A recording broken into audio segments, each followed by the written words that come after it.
Hadis ini adalah hadis qudsi dan cirinya adalah sebagaimana sudah kita pelajari dari awal. Rasulullah SAW bersabda, lalu Allah yang maha tinggi atau maha suci berfirman. Potongan pertama yang kita ambil pelajaran adalah ana inda dhanni abdi bi. Aku selalu sesuai dengan prasangkaan hambaku. Ini kalimat penting sekali teman-teman sekalian.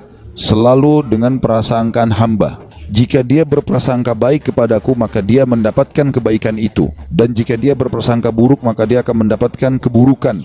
Maknanya, apapun yang sifatnya kita dapatkan teman-teman sekalian, sifatnya baik, maka misal kita dapat nikmat makanan, kita dapat nikmat kesehatan, apa saja, lalu kita sangka baik dengan Allah, oh ini berarti Allah sedang melimpahkan nikmatnya pada saya, alhamdulillah. Itu sudah umum orang bisa lakukan. Tapi kalau dia dapat musibah, dia sakit, kehilangan harta, ditipu orang, gitu kan? Dia di sini juga dibutuhkan untuk sangka baik dengan Allah. Kalau dia sangka baik di sini, dia akan dapatkan kebaikan. Misal dia mengatakan, mungkin Allah akan bersihkan dosa-dosaku, mungkin Allah akan tinggikan derajatku, maka dia dapat. Tapi kalau dia sangka buruk, maka ini akan bermasalah buat dia. Kita akan sebutkan teman-teman sekalian hadis qudsi yang lain. Kalau teman-teman bisa tulis, ditulis hadis qudsi ini ya, karena ini hadis qudsi mulia sekali ya. Kalau saya subhanallah selalu merasa gembira sekali dengan mendengarkan hadis qudsi ini ya. Dan hampir setiap hari hadis ini selalu saya ulang-ulangi teman-teman sekalian. Saya ulangi, saya baca lagi, saya renung lagi, dan seperti sebuah hiburan yang tidak akan pernah ada habisnya. Karena ini hadis qudsi, hadis sahih di mana Allah Subhanahu wa taala menyampaikan kepada kita berita gembira tentang orang-orang yang mau berprasangka baik dengan Allah. Allah berfirman, wahai anak Adam, artinya kita semua manusia dipanggil, jangan pernah engkau takut kepada siapapun yang mempunyai kekuasaan selama kekuasaanku ada, dan ketahuilah kekuasaanku tidak akan pernah punah selamanya. Wahai anak Adam, jangan pernah engkau takut dengan kesempitan rezeki, karena perbendaharaanku penuh dan perbendaharaanku tidak akan pernah punah selamanya. Wahai anak Adam, ini potongan yang ketiga dari hadis. Kalau tertinggal langkahin dulu, nanti kita kembali. Jadi Allah Subhanahu wa taala tidak mau kita capek ya. Di sini dikatakan Allah berfirman, hai anak Adam, aku ciptakan kamu untuk beribadah, maka jangan engkau main-main. Aku menciptakan engkau untuk beribadah, maka jangan kamu main-main. Tadi potongan pertama, kalau ada yang tertinggal silakan. Wahai anak Adam, jangan engkau takut pada siapapun yang mempunyai kekuasaan selama kekuasaanku ada, dan kekuasaanku tidak akan pernah punah selamanya.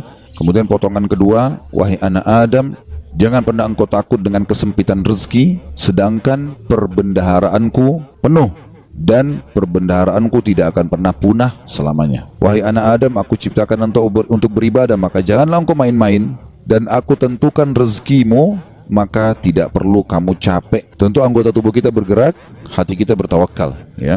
Aku ciptakan engkau untuk beribadah, jangan engkau main-main, dan aku tentukan rezekimu, maka tidak perlu engkau capek. Demi kemuliaanku dan keagunganku, demi kemuliaan dan keagungan, jika engkau ridho terhadap pemberianku, maka aku akan tenangkan jiwa dan ragamu. Jika engkau ridho ya, terhadap pemberianku, maka aku akan tenangkan jiwa dan ragamu.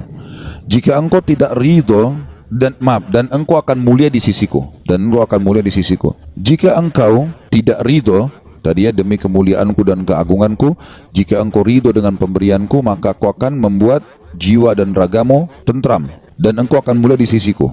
Tapi jika engkau tidak menerima pemberianku, maka aku akan membuatmu mengejar dunia. Nanti kita ulangi lagi ya. Dan jika engkau tidak menerima pemberianku, maka aku akan membuatmu mengejar dunia, seperti hewan buas yang sedang mengejar mangsanya di padang pasir. Kemudian tidak akan datang kepadamu kecuali yang sudah aku takdirkan. Jadi kalau kita ridho dengan apa yang Allah berikan, Allah akan buat jiwa kita dan raga kita tenang, lalu kita mulia di sisi Allah. Tapi kalau kita tidak ridho terhadap apa yang Allah berikan, kenapa ya saya begini ekonomi saya, kenapa ya muka saya begini, kenapa ya badan saya begini, kita berkeluh kesah, maka Allah SWT mengatakan, aku akan membuatmu mengejar dunia seperti hewan buas yang sedang mengejar mangsanya di padang pasir. Kemudian tidak datang kepadamu kecuali yang sudah aku tentukan juga. Makanya capek sekali. Jadi orang beriman itu santai saja, dia akan dapat semua apa yang Allah janjikan, tidak perlu capek-capek. Nah, orang yang mengejar dunia berlebihan, justru orang kena tidak bisa menerima takdirnya Allah, atau tidak ridho dengan pembagiannya Allah. Wahai anak Adam, aku telah menciptakan langit dan bumi, dan aku tidak pernah sulit menciptakan keduanya. Maka apakah kau pikir aku akan sulit untuk mengurus rezekimu? Wahai anak Adam, jangan pernah engkau minta rezeki untuk esok hari, sebagaimana aku tidak pernah meminta kepadamu amal esok hari. Wahai anak Adam, sesungguhnya aku mencintaimu, maka atas hak itulah cintailah aku. Kita ulangi hadisnya. Allah menyebutkan dalam hadis qudsi, wahai anak Adam, jangan pernah engkau takut dengan siapapun yang berkuasa, raja, presiden, siapa saja, selama kekuasaanku ada, dan kekuasaanku tidak akan pernah punah selamanya. Wahai anak Adam, lanjutan yang potongan duanya, jangan pernah takut dengan sempitnya rezeki, sebab perbendaharaanku banyak, penuh, dan perbendaharaanku tidak akan pernah habis selamanya. Yang ketiga, wahai anak Adam, aku telah menciptakan engkau untuk beribadah, maka jangan bermain-main, dan aku juga sudah menentukan rezekimu, maka tidak perlu engkau capek. Jadi di sini anggota tubuh kita berusaha, hati kita bertawakal. Demi kemuliaanku dan keagunganku, jika engkau ridho terhadap pemberianku, ridho dengan paras wajahnya, tubuhnya, pasangan hidupnya, anaknya, maka aku akan tenangkan jiwa dan ragamu, dan engkau akan mulia di sisiku. Dan jika engkau tidak ridho terhadap pemberianku, maka demi kemuliaanku dan keagunganku, aku akan bebankan kepadamu dunia, atau aku akan membuatmu mengejar dunia, sehingga engkau berlari-lari mengejarnya seperti hewan buas yang sedang mengejar mangsanya di padang pasir. Kemudian tidak datang kepadamu kecuali yang sudah aku tentukan. Wahai anak Adam, aku telah ciptakan langit dan bumi, dan aku tidak pernah merasa susah dalam mengurus dan menciptakannya. Maka apakah kamu pikir aku akan capek dengan mengurus rezekimu? Wahai anak Adam, jangan pernah engkau minta rezeki esok hari, sebagaimana aku tidak pernah minta kepadamu amal esok hari. Kita tidak perlu sholat untuk besok, untuk lusa, untuk minggu depan, cadangan, tidak perlu. Sholat hari ini. Kita puasa hari ini. Ramadan tahun ini. Itu pun hari yang ada kita hidup, kita puasa. Kalau enggak ada. Gitu kan? Hari ini semuanya. Maka jangan kau minta rezeki besok kepadaku, sebagaimana aku tidak minta kepadamu amal besok. Gitu kan? Lalu kata Allah Subhanahu Wa Taala, penutupan hadisnya, ya, sebagaimana sudah kita sebutkan tadi ya. Wahai anak Adam, aku sangat mencintaimu, maka atas hak itulah cintailah aku. Dan mana cinta artinya? Mengabdi dan berkorban. Ya ikutilah perintahku. Apa yang aku perintahkan, apa yang aku larang, aku perintahkan kerjakan, larang tinggalkan. Ini subhanallah hadis teman-teman sekalian. Setiap kali saya baca, saya pribadi yang merasa ketenangan jiwa. Udah Allah sudah tentuin semua. Dan ini sesuai juga yang pernah saya sampaikan teman-teman sekalian. Hadis yang perkataan Hasan Basri rahimahullah yang mengatakan, aku selalu tenang dan senang dalam kehidupan dunia karena dua hal. Aku selalu senang dan tenang karena aku tahu ajalku sudah ditentukan oleh Tuhanku. Udah, Allah sudah tahu kapan aku mati. Udah nggak usah aku pikirin kapan mati itu. Beramal saja. Aku selalu senang dan tenang dengan itu. Aku sudah tahu ajalku sudah ditentukan oleh Tuhanku, maka aku tidak perlu memikirkannya. Dan aku selalu senang dan tenang karena rezekiku sudah ditentukan oleh Tuhanku, maka aku tidak pernah berpikir untuk diambil oleh orang lain. Jadi kalau teman-teman misal lagi masuk dalam satu proyek berdua sama temannya, atau berapa orang sedang bersaing, lalu kemudian dia gagal, teman-temannya dapat misalnya. Jawaban sederhana, belum rezeki, selesai. Karena biar kita berusaha setengah mati nggak bakal dapat itu. Sudah Allah tentuin. Seperti itulah. Dan tadi sudah kita jelaskan di diskusi tadi, kalau kita ridho dengan pemberian Allah, Allah buat jiwa kita dan raga kita tenang. Subhanallah, orang kalau misalnya mau makan udah habis, oh ya sudah, belum rezeki saya, tenang jiwanya. Kenapa habis, kenapa dimakan, kenapa begini, sakit hati, perutnya juga lapar ya. Jadi ini kaidah hidup yang luar biasa yang mestinya kita fahami ya. Di sini makna juga ana inda dhanni abdi bi, saya selalu dengan prasangkaan hambaku. Seberat apapun teman-teman yang sedang kita alami, terimalah berita gembira selama kita beriman, kalau itu pasti kebaikan buat kita. Sampai ada sebuah hadis qudsi yang lain, ya, kata Nabi SAW, Allah berfirman kepada para malaikat, batasilah rezekinya hambaku yang ini, karena kalau kau bukakan dia akan kufur, dan luaskan rezekinya hambaku yang ini, karena kalau kau bukakan dia tambah bersyukur. Jawabannya sederhana. Berarti kalau kita mau teman-teman sekalian rezeki kita terbuka segala macam, royal di jalan Allah, jangan perhitungan. Allah SWT akan buka, karena Allah tahu ini orang kalau dibukain tidak masalah. Qarun kan begitu dulu. Qarun itu yang diceritakan di dalam Al-Quran tentang kaumnya Nabi Musa yang kaya raya, sampai di Indonesia pun bahasanya harta karun ya. Itu kan namanya Qarun, ditimbun sama Allah dengan harta-hartanya. Walaupun hadis sejarah berselisih pendapat di mana tempatnya. Ada yang mengatakan di laut, di Turki, ada yang mengatakan di Jordan, negeri Syam, dan sudah. Ala kulli hal, dia ditenggelamkan oleh Allah SWT sampai semua harta tertimbun dikatakan harta karun ya. Qarun itu dulu orang soleh, luar biasa ibadahnya sama Allah, sampai terkenal di pengikut Nabi Musa yang paling alim termasuk adalah Qarun. Miskin, rumahnya susah, bajunya kotor, makan tiap hari tinggal tunggu orang kasih. Sering Nabi Musa lewat, kirim salam sama dia, tanya kabarnya, titipin makanan. Salah satu dia bilang, hai Nabi Allah, mintalah kepada Allah agar aku diberikan kekayaan. Susah hidup begini. Nabi Musa alaihissalam berdoa, baiklah, ya Allah bukakanlah rezekinya Qarun. Allah terima. Qarun bertahap diajarkan oleh Allah Subhanahu Wa Taala.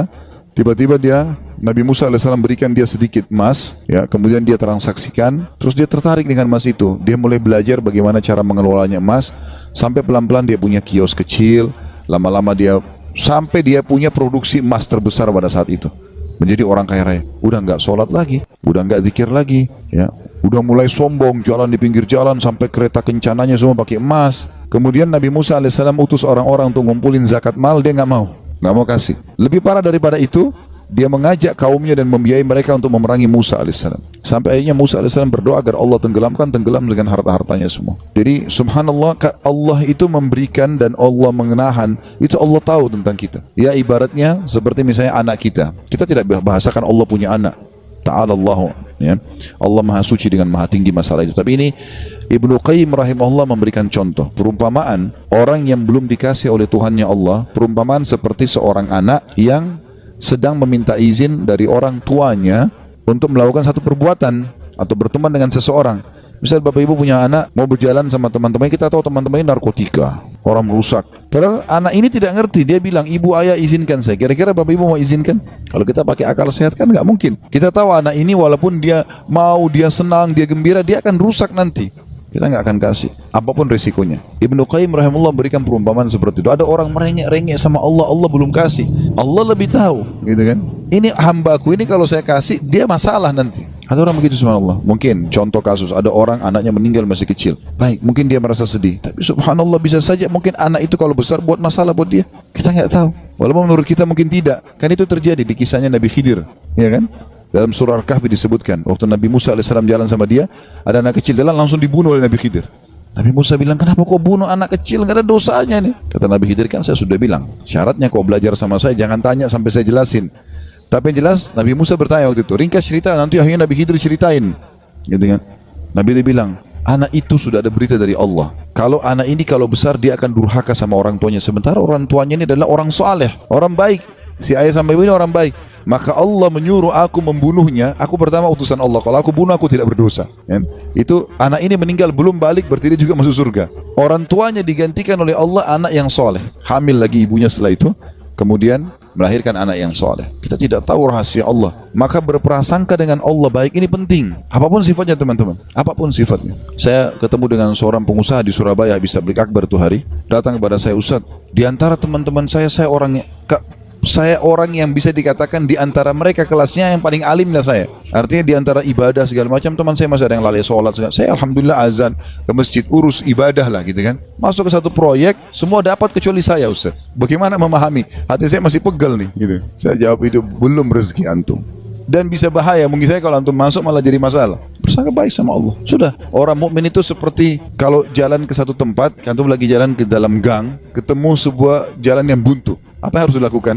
Nggak usah mikirin kenapa ini buntu. Belok kiri atau kanan, cari jalan keluar. Itu solusinya. Kan gitu. Kalau mentok selesai, langsung cari jalan keluar. Gitu ya. Sampai dalam masalah ibadah, kita bangun telat nih subuh. Udah nggak usah pikirin kenapa saya telat dulu. Uduk dulu, sholat dulu. Baru nanti hilangkan sebab-sebabnya. Besok jangan terulang, gitu kan? Kalau enggak akan terbuang waktu, akan hilang kesempatan-kesempatan.